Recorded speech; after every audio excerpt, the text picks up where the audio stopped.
Did you know the wealthiest black family in Maryland isn't running a media empire or a real estate portfolio, but quietly operating as the invisible backbone behind the CIA, the NSA, and the Pentagon? That's right. In this video, we're counting down 8 of the most powerful black dynasties in Maryland, each with a different story about how black wealth gets built, protected, and passed down. Let's get into it. Number 8. The Durant Dynasty. The real MVP, Kevin Durant, was born and raised in Prince George's County, Maryland, one of the wealthiest majority black counties in America, and he never forgot where he came from. His fortune exceeds $300 million, built across 3 channels, projected NBA lifetime earnings surpassing $590 million, a lifetime Nike deal worth roughly $50 million per year, and 35 ventures. His VC firm with positions in over 100 companies, including Coinbase and Postmates. But the PG County story is where it gets real. In 2025, Durant secured a 515-acre tract in Prince George's County, the former site of Six Flags America, with plans to turn it into a multi-billion-dollar mixed-use development. Think about what that means. A hometown kid who left to become a global superstar, coming back to literally buy the land and build something new on it. That's not charity. That's ownership, at a scale only a specific level of wealth makes possible. His mother, Wanda Durant, forever immortalized as the real MVP after his 2014 MVP speech, is a genuine partner in the family mission, not just a symbolic figure. The Durant dynasty is explicitly a 2-person operation, with Wanda's influence visible in both the community investment strategy and the Kevin Durant Charity Foundation's work in neighborhood schools. His media platform Boardroom has become America's top destination for sports business content, operating as both a VC signal and a knowledge base for Maryland's emerging black professionals trying to understand how real wealth gets built. And he owns a 1966 Ford GT40 valued at around $4 million. The extravagance and the civic commitment exist side by side, which suggests either remarkable self-awareness or proof that past a certain financial threshold, those contradictions simply disappear. But while PG County's native son bought a theme park, the next dynasty on our list didn't just buy property. They seized an entire multinational food corporation through a leveraged buyout that put a black-owned company on the Fortune 500 for the very first time. Number 7. The Reginald F. Lewis estate. The East Bolt paperboy who built the first black billion-dollar business. Reginald F. died in 1993, but he belongs on this list because the wealth he created, the institutions he funded, and the standard he set are still shaping Maryland's black business landscape. 3 decades after his death. That's what a dynasty looks like when it outlives its founder. Lewis grew up in East Baltimore, born into a working-class family, delivering newspapers, doing whatever needed doing. He graduated from Dunbar High School, earned his law degree from Harvard, and spent the 1980s executing a series of increasingly bold corporate acquisitions. The defining move came in 1987, a $985 million leveraged buyout of Beatrice International Foods, placing TLC Beatrice on the Fortune 500 as the first black-owned company to ever achieve that. His estimated net worth at death was around $400 million, a figure that would translate to billions in today's dollars, and one that almost certainly undercounted his actual holdings, given how much of his wealth was private. He designated 10% of his estate to the Reginald F. Lewis Foundation, specifically to fund social justice and educational initiatives in perpetuity. Here's how the legacy lives today. His widow, Loida Nicholas Lewis, a Filipino-American attorney with no prior executive experience, took the helm of TLC Beatrice after his death, steered the company through the rest of the 90s, and managed its wind down in a way that preserved and distributed the remaining value. His daughter, Christina Lewis, founded GiveBlock, a fintech platform connecting donors to black-led nonprofits, carrying her father's principles directly into the digital economy. The Reginald F. Lewis Museum on Baltimore's Pratt Street ensures every generation in Maryland meets this story before they even realize they needed it. And his autobiography, Why Should White Guys Have All the Fun?, remains required reading in Maryland business programs. That title alone does more rhetorical work than most entire books. East Baltimore to the Fortune 500 in a single lifetime. The next dynasty built something equally foundational, but they built it in broadcasting, one sleepless night at a time from a radio station floor. Number 6. The Huffs-Liggins dynasty's mother-son pair with an origin story unlike any other. In 1980, Cathy Hughes acquired OOL AM radio in Washington, D.C., a station she could barely afford. When the money ran out in the early years, she didn't walk away. She moved into the building and slept on the floor. That's not a metaphor. That's literally where she slept. From that floor, she built Urban One, now the largest black-owned media company in America, headquartered in Lanham, Maryland. 60 broadcast radio stations. TV One, reaching 59 million households. A digital portfolio including Bossip and Madame Noir. The Hughes-Liggins combined fortune is estimated near $500 million.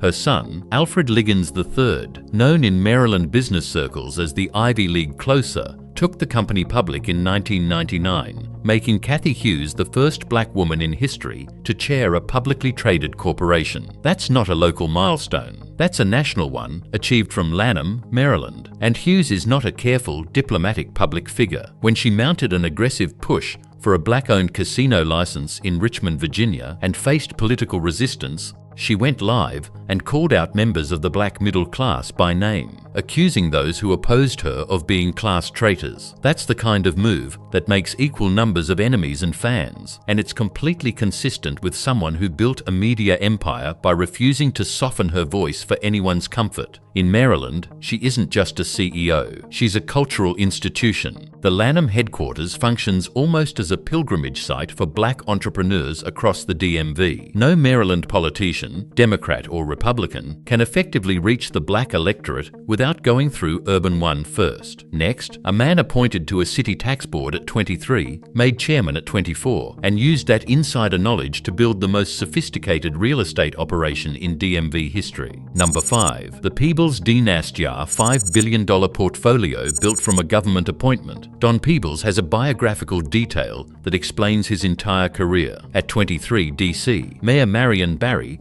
put him on the city's Real Property Tax Assessment Appeals Board. At 24, he became its chairman. That role gave him something no Harvard degree could replicate: a structural understanding of how public real estate values get assigned, contested, and, critically, shaped by people who understand the system from the inside. He spent the next 3 decades doing exactly that. His personal fortune is estimated above $700 million, with a real estate portfolio across gateway cities valued at roughly $5 billion. The Peebles Corporation, founded in 1983, operates on what he calls affirmative development, luxury projects built through public-private partnerships that deliberately weave economic inclusion into the deal structure, not as a compliance afterthought, but as the competitive advantage. His son, Donahue Peebles III, a Columbia graduate now serving as COO and CEO of Legacy Real Estate Development, leads the affordable housing side of the family pipeline, including the 17 Mississippi Initiative in the DMV. This succession isn't just financial, it's ideological. And here's what makes Peebles genuinely interesting. He's a regular on CNBC and Fox Business, debating socialist policy with enthusiasm, while supporting Democratic candidates like Kamala Harris, while building his entire business model on government partnerships. That's not inconsistency. That is a very specific form of pragmatic sophistication that Maryland's development market rewards without too many questions asked. Now, a family managing $10 billion in assets from a city most finance professionals overlooked. Number 4. The Brown Dynasty, the Jackie Robinson of Wall Street. Here's a question the financial industry rarely asks. What happens when a man who has built serious wealth decides, at the peak of his career, to give the entire company to his employees? That's exactly what Eddie C. Brown did with Brown Capital Management, the Baltimore-based investment firm he founded in 1983. And that decision says everything about how this family thinks about wealth beyond the balance sheet. Brown was the first black portfolio manager at T. Rowe Price, earning the nickname Jackie Robinson of Wall Street for breaking that barrier in one of America's most racially uniform industries. The firm he built on that foundation used a simple philosophy: find quality companies, hold them, let compounding do the work. That approach generated over $10 billion in assets under management and a track record that placed Brown Capital among the most respected boutique investment houses in the country. His personal fortune, accumulated over decades of high-performance management fees, plus a private real estate and fine art portfolio, remained substantial even after transferring the firm to its employees. He and his wife Sylvia own the Ivy Hotel in Baltimore's Mount Vernon neighborhood, a luxury boutique property consistently ranked among the finest in the nation. That alone is a statement about Baltimore that the city's critics tend to overlook. Their family foundation has given over $55 million to Baltimore causes in health, education, and the arts. Their African American art collection is world-class, the kind of private collection that rivals museum exhibitions, and it's been used to elevate institutions including the Maryland Institute College of Art. For over 2 decades, Brown appeared regularly on PBS's Wall Street Week with Louis Rukeyser, making him a household name for the generation of Americans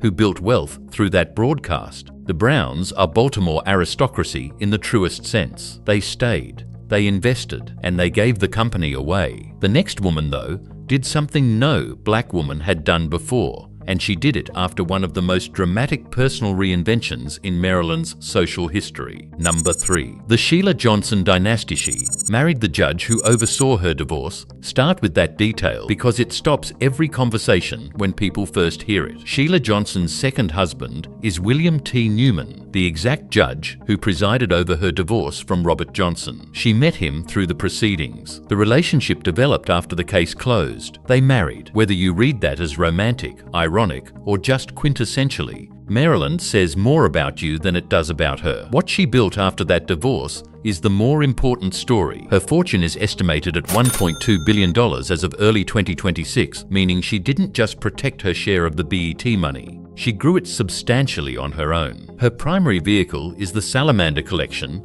a luxury hospitality brand she founded that has redefined the Mid-Atlantic resort market. The flagship Salamander Resort and Spa in Middleburg, Virginia, is valued above $130 million.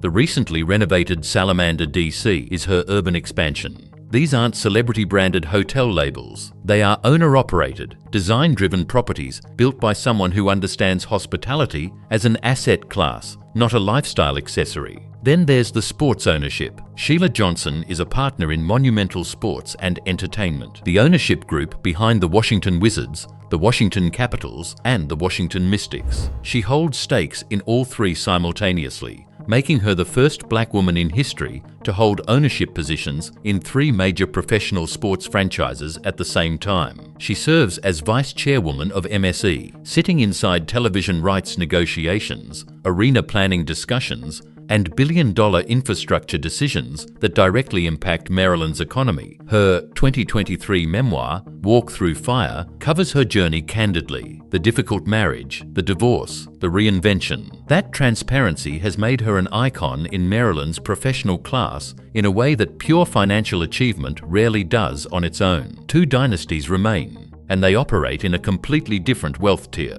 The next one starts with a $3 billion sale, a divorce that split a $1 billion fortune evenly and somehow produced 2 separate empires from one. Number 2. The Robert L. Johnson dynasty, the first black billionaire in American history. In 2001, Robert L. Johnson sold black entertainment television to Viacom for $3 billion and became the first African American billionaire in history. He had built BET from a cable channel concept into a cultural institution reaching tens of millions of households. Then he sold it at exactly the right moment. That timing was not accidental. His post-bet operation, RLJ Companies, headquartered in Bethesda, Maryland, represents one of the most disciplined transitions from media mogul to diversified capital operator in recent American business history. The portfolio includes RLJ Lodging Trust, a publicly traded REIT owning over 100 premium branded hotels with a market cap exceeding $2 billion. RLJ McClarty Landers Automotive, one of America's largest auto retail groups, generating over $1 billion